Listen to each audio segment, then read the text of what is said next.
The Business Council of Canada says that the 2024 federal budget is holding back Canada's potential, especially the increase in the capital gains tax, which they call particularly troubling. For more, we're joined by Goldy Hyder. He's the president and CEO of the Business Council of Canada.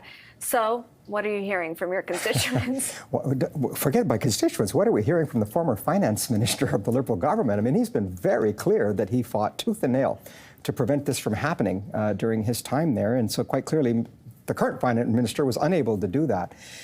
Look, it's bad public policy. I'm not even sure it's good politics because there's a lot of upset people out there, and they're not necessarily big business owners. They're actually small. They're entrepreneurial. Your guest who you just had before saying, you know, let private sector deploy capital. Get out of our way and let us do that. So they put, what, $19, $20 billion expectations of. I'm not even sure they're going to hit. I'm not the only one saying this again. Economists are looking and saying, you may not even get that kind of revenue.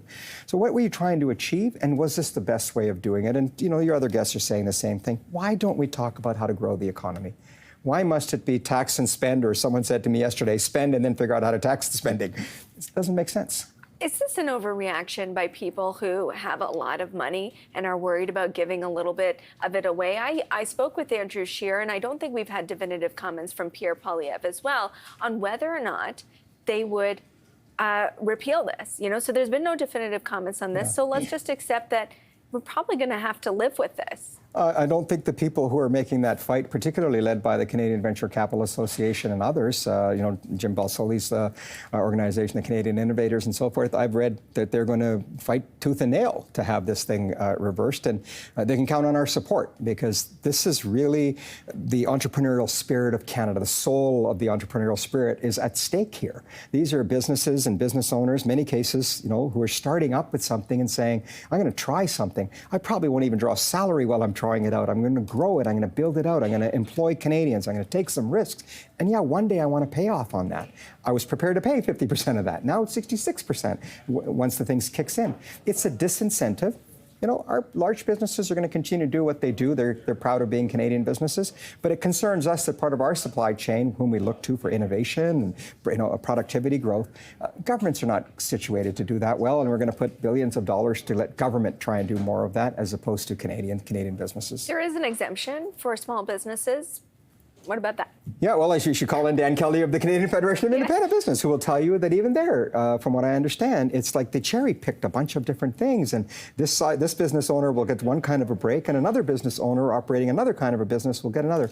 I don't think this was a budget where it was well consulted. I don't think they reached out to ask people. And if they did, they didn't hear what was being said to them. They didn't float it at all, the idea. I think that maybe there was a rumor. Well, I think there's another. Their tax started to get on the table, and then sectors started to get on the table. Yeah, I think there's another story there, and that is that they had every intention of going after corporate taxes on a broad base and or in a very targeted way on windfall profits. I don't think it would have been responsible for them to just float that out there and pull it away. I think they were seriously considering it, and I think the pressure that came from all sorts of places, including obviously us, had them rethink that. Now, my worry is there's another budget a year from now, and this is a government that seems to keep wanting to spend. It just wants to spend. You know, the interest rate, the borrowing cost is $54 billion a year. Do you know what that number is equal to? People are talking about it being equal to healthcare. There's another number I have for you. What? It's equal to all the GST that Canadians are going to pay in a year. All of it. They can't do anything about that, though, right? That's the interest rate is the interest rate. Well, they can. First of all, they shouldn't be doing things at a time in which to stoke inflation. I mean, the Bank of Canada has been worried about that. Banks across this country have been saying, is this really the time? You know, just what, 6 months ago, there was a fall economic statement. Extra $20 billion of spending there. A year ago, there was another budget, extra $40 billion. It just keeps growing. And I think Canadians not only know it, they're worried about it because polling is showing that 60% of Canadians are saying, I don't have confidence in the management of my public finances by my government. And this is, by the way, not just a federal issue. God knows provinces are also spending a lot. This is not happening in a vacuum. The tax, I think, is coming at a time, and maybe you can help elaborate on that, that businesses are dealing with multiple things. They're also dealing with interest rates. Yeah, we're dealing with a lot of things, right? You got geopolitical risks that continue to mount, the ongoing supply chain issues in some businesses, the labor issues continue to be there despite, the immigration levels being what they are.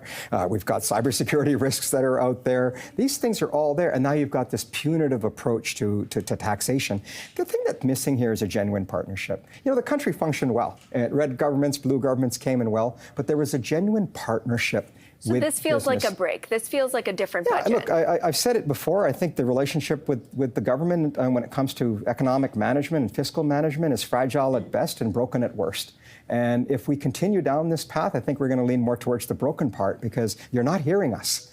We are not your problem. We want to be your partner, but you can't do it through populism agenda here. And I won't comment on what Mr. Poilievre should do or not, because he's not the Prime Minister today. There's a government in power today who can make these decisions and course correct with the mistakes that they made yesterday. Contrast this with what's going on in the U.S. That so-called Inflation Reduction Act is anything but. The spending and the deficits, the debt that they're running up pales in comparison to what this country is doing. Maybe raising tax, raising a little bit of revenue could be viewed as downright responsible. Well, it would certainly be viewed as a capital flight mechanism because that's what you're seeing. You have 2 years of the IRA that you've just mentioned. They're handing out checks left, right, and center. We supported this government's response to that a year ago, in which it had a robust, 80 some odd billion dollars made available, to be made available. And therein lies your problem. Everything is announced, nothing gets done. They're just slow. There isn't that sense of urgency. And if you're not urgent, capital moves, talent moves. And I think we have evidence that that's already been happening. My worry is actions like yesterday might expedite it for others. And we're trying to stop that from happening. We want Canada to be successful and for Canada to prosper.